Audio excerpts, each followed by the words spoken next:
So it wasn't too long ago that we were at the Rhodes family, and they have a milk cow, we have a milk cow, we have a Jersey, and I'm not sure if they have a Dexter or what exactly theirs is, but anyways, we were going out to get that milk cow, and he was asking but how did you train her? How'd you get her to come that first time?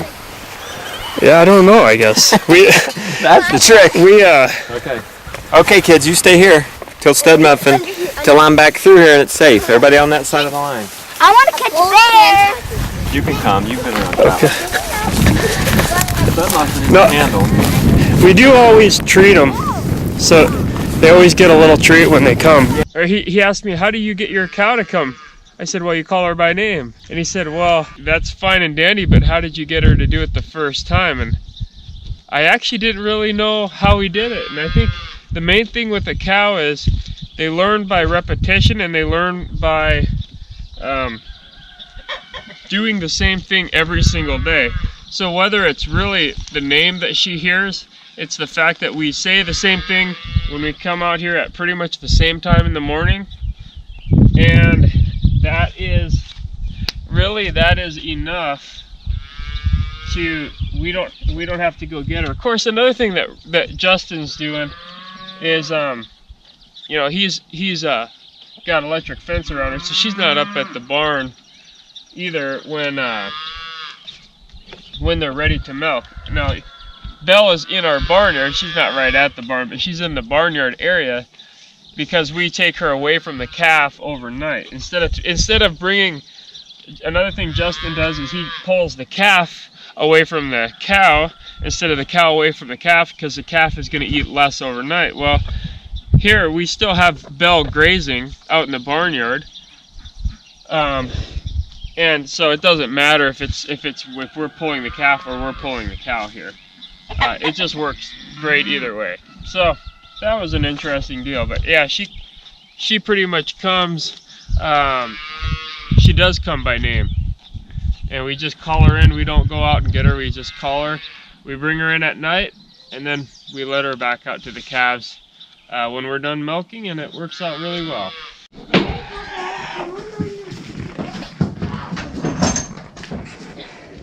Alright, we gotta clean the udder really, really good.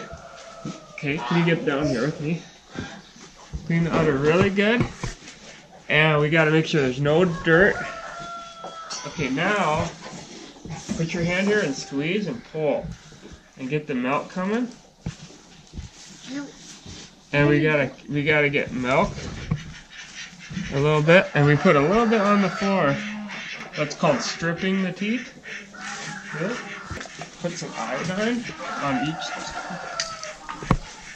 one, like this.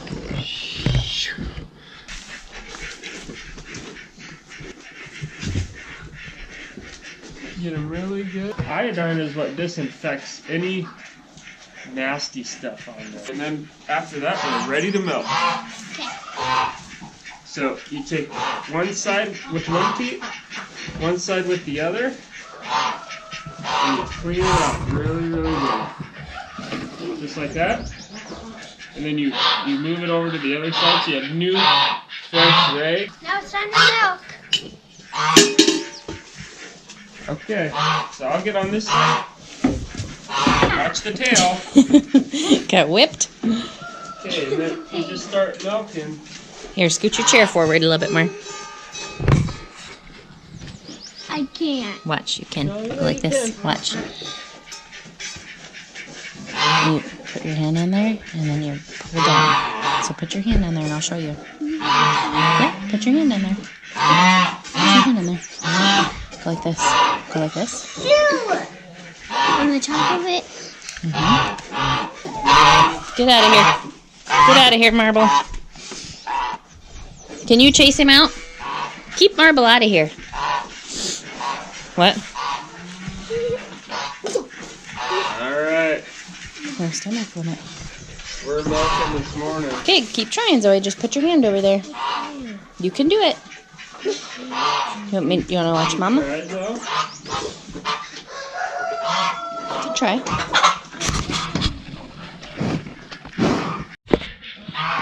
You can use your little bench if you want. Okay, so go ahead and grab on. Whoop, whoop, yep. You gotta push. Let me get this goose out of here. You gotta. There you go. You're doing it. There. You gotta hit the bucket though. That's awesome. Oh. You can do it. Whoop.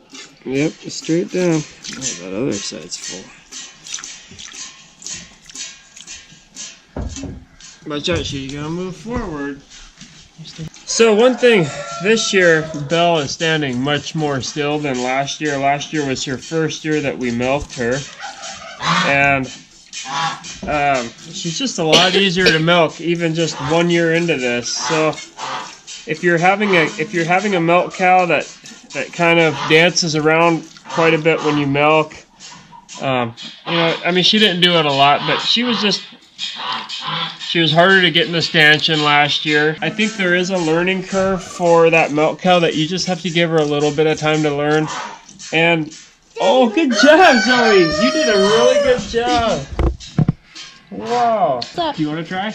You gotta keep trying. You'll get faster. Mm-hmm. Right here. Daddy, can you make it? You gotta pull really hard. Good try. I'm trying. Because you're going to put it better. Here, can you go a little bit? So I can get in here. It's also really nice to be able to have a milk cow that you can trust. You know, big animals you can't ever trust fully, but it's so nice to be able to have a tame milk cow so that the kids can be out here milking with us, and we can pretty much know that she's so gentle and kind. I have a little strainer on top of a funnel over just a ½ gallon jar.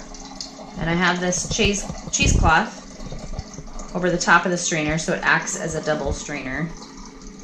So just kind of use what you have on your place.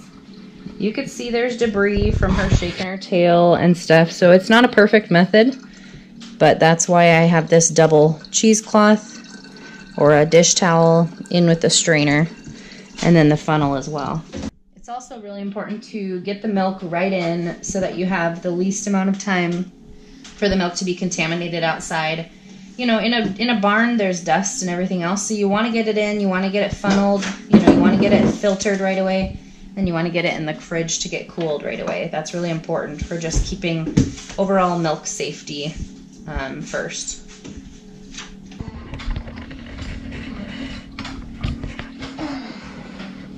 Another thing with a milk cow is we got to keep her flies off of her, and they're pretty good, but we do go ahead and milk her in the morning, and I don't know if you can see, there's flies on her here, and because she does have horns, the flies seem to congregate around the horn area. But yeah, we milk her, and then we use some all natural fly spray that honestly it really has basically no carryover. I mean, it does have a little bit of carryover as far as 1 day, let's say. I mean, it can carry through a day, and then by the next morning you better be spraying her again just to maintain her so that she's just not itching, scratching, and trying to fight those flies all day long. So even with just one milk cow, we really try to keep her comfortable as we can, and part of that is just releasing her of the flies and everything else. So let's let her back in with her calf, and she's been away from her calf all night. So let's get her back with her calf. Come on, Belle. It's not hard to convince Belle to go back to her calf, or calves in this case, because she's definitely, without a shadow of a doubt, she's adopted that other calf now, and he looks amazing. But she wants to go back to him, and even though we just milked her, they'll get what's left over. They'll drink normally all day, and there's no problem. and they're all waiting. Annie, the yearling, and the two calves. It's just amazing. And she wants through. She's saying, let me through here. Come on. Okay, come on, Belle. Get you through. Oh, they love each other. Annie just is rubbing up against her and crazy. That's a lot of loving. That is a lot of loving.